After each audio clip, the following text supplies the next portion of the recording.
আৰু ইনশাআল্লাহ আমাৰ প্ৰাৰ্থীসকলক হিয়া উজাৰি ভোট দিয়ক আৰু এইটো দেখুৱাই দিয়ক যে হ্যাঁ 2024-26 খেলা হবে, দারুণ খেলা হবে।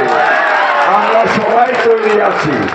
এই যেটো খেলা, এই খেলা আমি খেলিম আৰু ইনশাআল্লাহ 2026 অসমৰ ইতিহাসত আটাইতকৈ বেছি নিকৃষ্ট সাম্প্ৰদায়িক ব্যক্তি আৰু যিজন আটাইতকৈ ভাৰতৰ ভিতৰত দুৰ্নীতিপৰায়ণ মুখ্যমন্ত্ৰী হিচাপে ইতিমধ্যেই দুৰ্নাম অৰ্জিছে সেই হিমন্ত বিশ্ব শৰ্মাৰ নেতৃত্বাধীন বিজেপি চৰকাৰক উৎখাত কৰি আমি কংগ্ৰেছ নেতৃত্বাধীন এখন চৰকাৰ দিছপুৰৰ গদিত বহুৱাবই লাগিব আৰু সেইটো আমাৰ প্ৰত্যেকজন নাগৰিকৰে দায়িত্ব হয়। হিমন্ত বিশ্ব শৰ্মাই এইটো পলিটিক্স কৰে। আপোনালোকে জানে যোৱা বছৰকেইটাত হিমন্ত বিশ্ব শৰ্মাই কংগ্ৰেছৰ ভোট বিভাজন কৰিবৰ কাৰণে AIUDF-ক খাৰা কৰিছিলে। AIUDF আপোনালোকে জানে যে বদৰুদ্দিন আজমল চাহাবে যদিও বাহিৰত দেখুৱাই হিমন্ত বিশ্ব শৰ্মাক মাজে মাজে সমালোচনা কৰিছিলে, যদিও বদৰুদ্দিন চাহাবে বাগে আগতে কৈছিলে যে তেওঁ মুছলমানৰ স্বাৰ্থ ৰক্ষা কৰিব, কিন্তু মনে মনে তেওঁ হিমন্ত বিশ্ব শৰ্মাৰ লগত হাত মিলাই বি টিম হিচাপে কাম কৰি গৈছিলে। এই কথা যোৱাবাৰ লোকসভা নিৰ্বাচনতে অসমৰ তামাম মুছলমানসকলে গম পাই গ'ল ভালকৈ।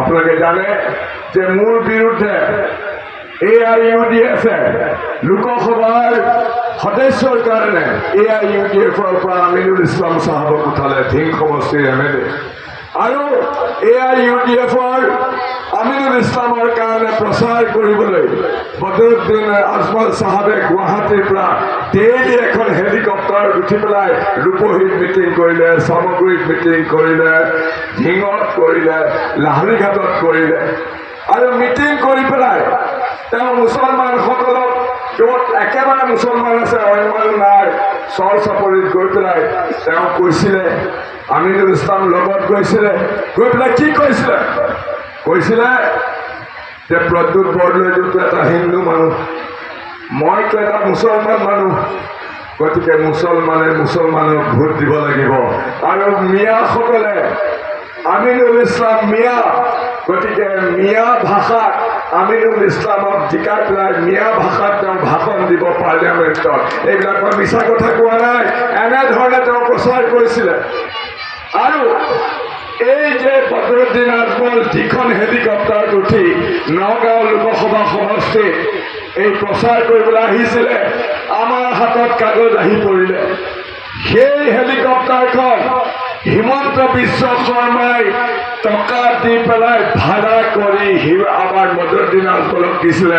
বদৰুদ্দিন আজমল চাহাবে এই হিমন্ত বিশ্ব শৰ্মাই ভাড়া কৰি দিয়া হেলিকপ্টাৰত উঠি ইয়াত আহি মুছলমানসকলক কৈছিলে যে এই আমিনুল ইছলাম মুছলমান মানুহ আৰু এই মুছলমান মানুহসকলক সকলো মুছলমান মানুহে ভোট দিব লাগে, প্ৰদ্যুৎ বৰদলৈ হিন্দু মানুহ, হিন্দু মানুহজনক ভোট নিদিব। আমিনুল ইছলাম এজন মিয়া মানুহ, পাৰ্লিয়ামেণ্টত গৈ মিয়া ভাষাত কথা ক'ব, প্ৰথম এজন মিয়া সাংসদ পাব, এনেধৰণে সাম্প্ৰদায়িক প্ৰচাৰ কৰিছিলে। কিন্তু আজি মই সেইকাৰণে কৈছোঁ যে আমাৰ লোকসভা সমষ্টিৰ তামাম মুছলমানসকলৰ প্ৰতি মোৰ কৃতজ্ঞতাত মোৰ দুখ খাই পৰে যে আমাৰ মুছলমানসকলে আমিনুল ইছলাম মুছলমানৰ সাম্প্ৰদায়িক ৰাজনীতি কৰা আমিনুল ইছলামক ভোট নিদিলে, প্ৰদ্যুৎ বৰদলৈক এজন হিন্দু সমগ্ৰ মুছলমানে ভোট দি দেখুৱাই দিলে যে মুছলমানসকল সাম্প্ৰদায়িক নহয়। হিমন্ত বিশ্ব শৰ্মাই সাম্প্ৰদায়িকতা